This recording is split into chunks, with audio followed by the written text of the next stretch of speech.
Net. It is Item Malik Aaron, and welcome back to Box Office Predictions. Today we're going to be talking about Halloween Ends.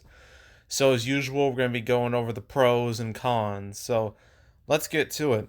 Pros. This is the supposed final Halloween movie, and the Halloween series is easily one of the most iconic and recognizable in horror history. I mean, it's been going on for almost 45 years. Like, damn. It's twice as old as me. um, it all started in 1978 with the original, and things got pretty goofy after that. You had Halloween 2, and then Halloween 3, which has no Michael Myers, so why even do it? Although I heard that one has a bit of a cult following. Then they brought back Michael Myers for the next few movies, but no one really cared. And then you had Halloween H2O, which was like, okay, this is the real sequel to Halloween, right? And that did a lot better. Then you had Halloween Resurrection, which killed that and killed off Laurie, at least in that timeline, which was one of the worst decisions ever made in horror. Then a couple years after that, there was a reboot from Rob Zombie, which did pretty well, and I think is not that bad of a movie. I think it's one of the more tolerable horror remakes out there. Then Halloween 2, trash. I hate it from Rob Zombie, and it did much worse than 2007. And then the series died again. Then Halloween 2018 came along. Okay, every Halloween movie past the original doesn't exist anymore. They're all irrelevant. This is the true sequel to Halloween.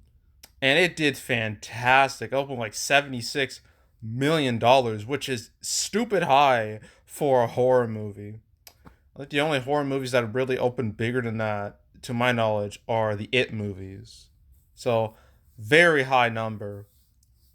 And sure, it was front loaded, mainly because, well, this is the case for not only Halloween 2018, but Halloween Kills, and it'll definitely be the case again for Halloween Ends. They all open in October. After October 31st, it's irrelevant, immediately irrelevant. It just dies real quick. But Halloween 2018 did incredible. It destroyed the other movies box office wise, made like 255 million. Then we got Halloween Kills, which came out last year, same weekend. And that did really well. Opened with like 49 million despite being available at the same time on Peacock. Sure, it fell off a cliff real fast. Didn't even double its opening weekend. But it was like the highest grossing R-rated movie of the pandemic until I think it was Nope that overtook it. So, yeah. And it made about half as much. But these movies aren't exactly expensive, so it's fine. And for pandemic standards, at least last year's pandemic standards, this year is more or less non-existent. But last year, yeah, it definitely took a toll on movies. But Halloween Kills did fine financially. And here we are with Halloween Ends. So, a lot of history, decades and decades of history with this series. And this is supposed to be the finale to the whole saga. And yeah, obviously, brand name recognition is the biggest pro by far and away because it's Halloween. So, brand name recognition is an easy pro. Another pro is that competition wise, there's not much out there. I know there's Smile, but that's really it. And Smile's done extremely well. Like its second weekend was insane. It fell less than 20%. That never happens in this day and age. But that's the only real direct competition Halloween Ends has, or any real competition in general, because Lyle Lyle Crocodile, that didn't go anywhere. Amsterdam definitely didn't go anywhere. That's a huge disaster. And everything else is either just old or never did well in the first place. But, next week there is Black Adam. That might be a problem. But then the week after that, Halloween weekend, you have like Pray for the Devil. I don't think they'll do super great. So Halloween Ends should definitely benefit from that weekend because, Halloween is like the next day, that Monday after that weekend. So of course they'll do well then. It should, realistically. So competition isn't the worst. The biggest problem is going to be Black Adam. Besides that, it won't be too bad. So I would consider that to be a relative pro. Let's see. Another pro I can think of. This is being marketed and built up as the finale to the whole saga, which could convince more people to watch it just to see how it all ends. But that doesn't always work.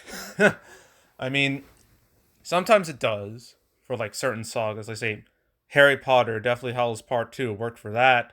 It worked for Endgame. Yes, I know Endgame isn't the end of the MCU. Many would argue it should have been, but it was the end of that particular saga, the Infinity Saga. So it felt like a finale in that respect.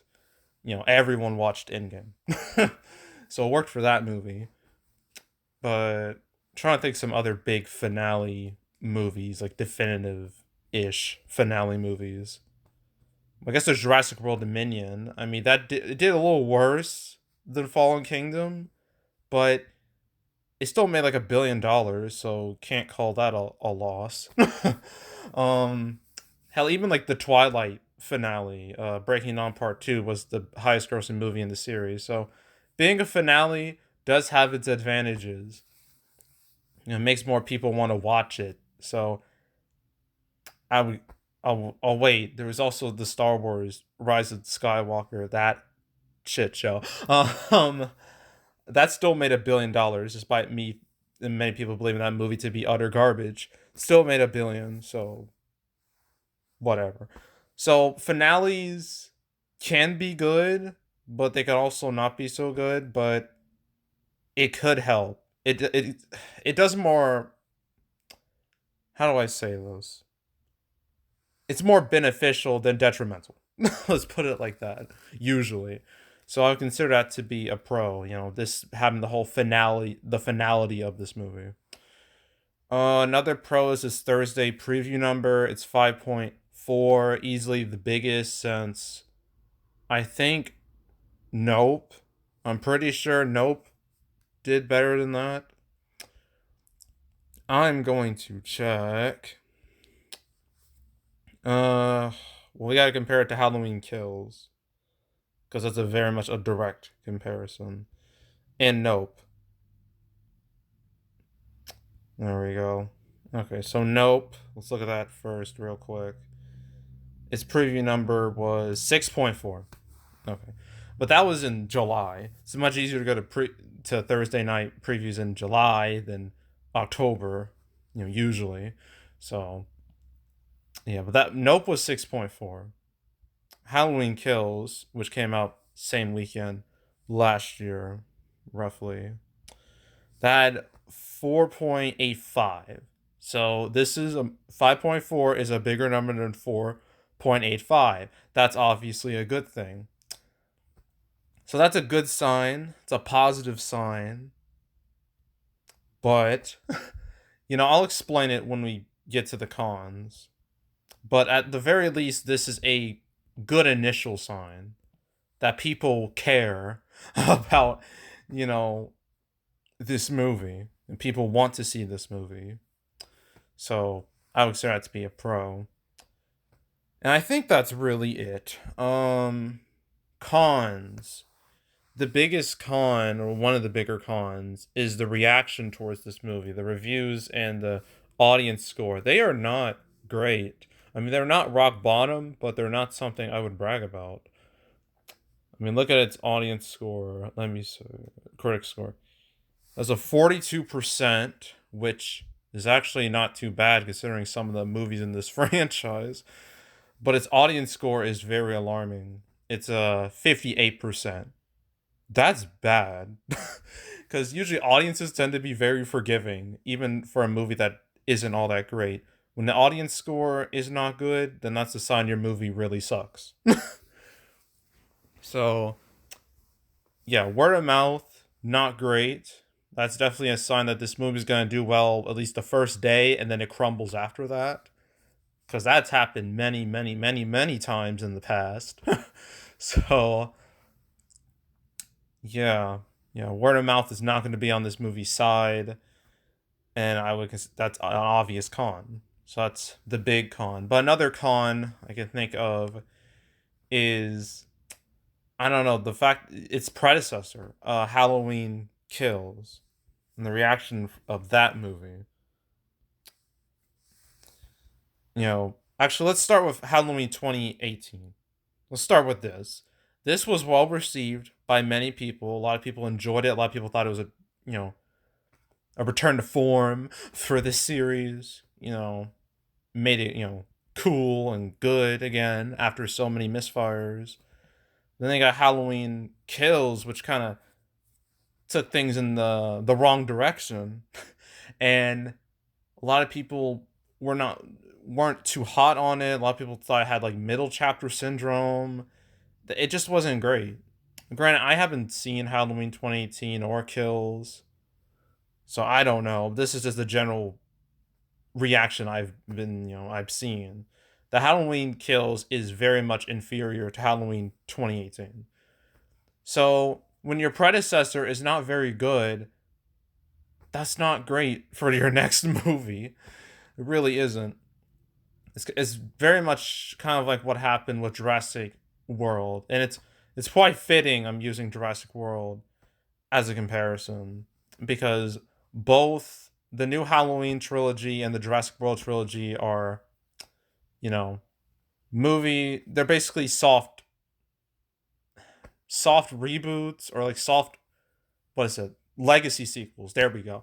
They're legacy sequels to like their original movies.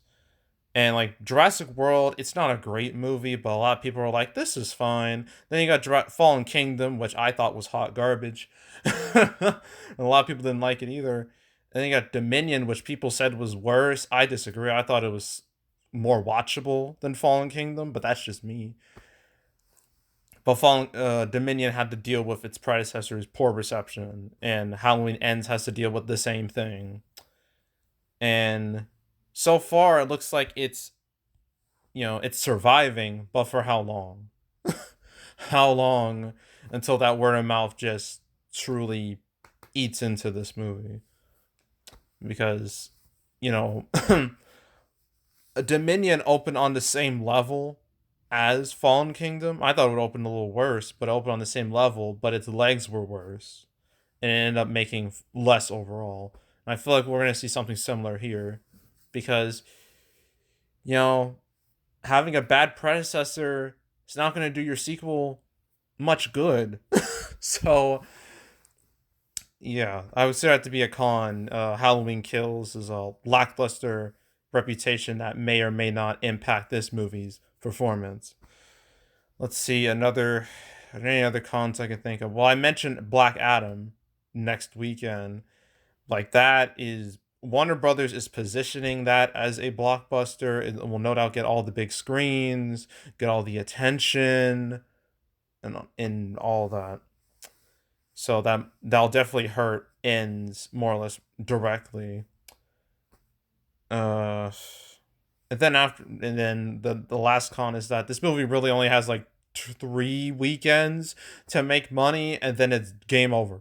Once once we hit November 1st, it's over. It's dead.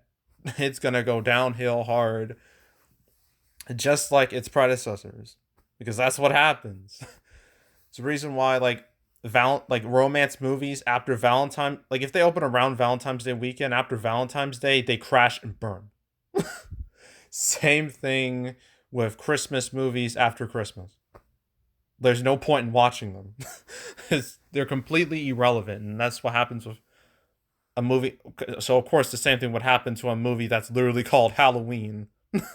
It would not do well after Halloween. So time is not it's not going to have long legs, obviously, because of the limited relevance it has. So limited relevancy is a big con here. Uh, I could mention Peacock, but there's no real point because Peacock didn't hurt Kills all that much. Like, it wasn't like super detrimental to say like most movies from the HBO Max experiment or the Disney Plus Premier Access experiment. It shouldn't. It didn't hurt it very much, and I don't expect things to change here. So there's no real point in mentioning Peacock, the Peacock factor. Uh, but yeah, I think that's it. So opening weekend. Okay, here's the thing.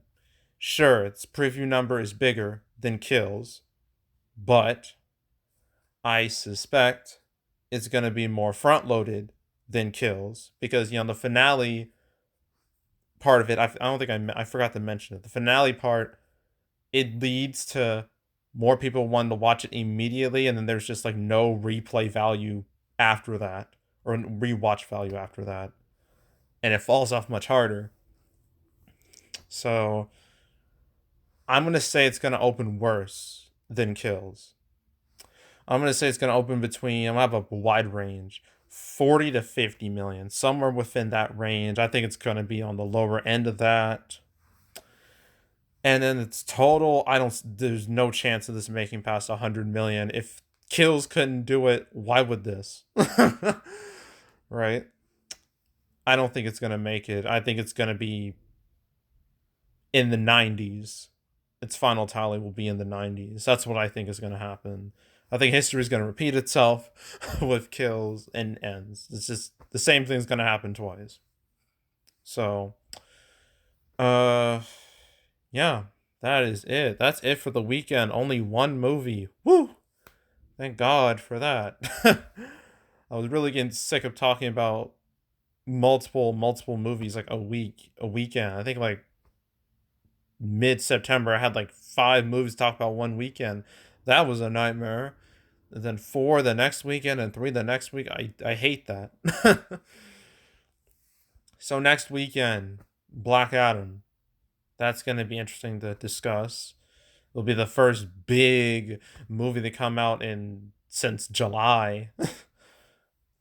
And obviously Warner Brothers is hoping it'll be a big hit because if it's not, then that'd be real embarrassing for them, for Dwayne Johnson, for everyone.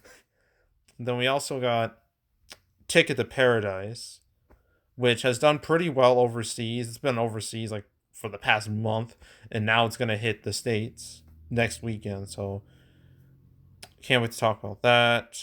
And then the 28th, there's Pray for the Devil, there's Till, and apparently Tar. That's a limited release now, but that's supposed to expand wide the 28th too. So I'm probably gonna have 3 movies to talk about that weekend. So stay tuned. But yeah, that's what things look like for the next 2 weeks. So yeah. Anywho, yeah, that's it. That's all. Make sure to subscribe, like this video, leave a comment, turn notifications, share the whole drill. You want to check out more videos like this? I got playlists on the homepage of all previous prediction videos I've made this year. When it comes to like horror movies, talked about like some more significant ones: Scream 5, Black Phone, Nope, Barbarian, Smile. Talked about all those. So you want to watch my prediction video for any of those movies, go right ahead. And you might as well just go to my 2021 prediction video playlist and look at my prediction video for Halloween Kills. Might as well do that too. So go watch those. There's also box office, the canceled series where I go over all the movies that were supposed to come out but didn't. I covered Halloween Ends twice. The first time, it was episode 12. I talked about it alongside Kills, Forever Purge, and Candyman. So it was really early in the canceled series life. And then I talked about it again. It was episode 150 when it was announced, oh, it's getting the Peacock treatment just like its predecessor. Talked about it then too. So I only talked about it twice. So you want to watch my cancel episodes on those or any other ones I've done. I'm now done. I don't know how many at this point. I think 159. That's the number I think of immediately. I may be wrong.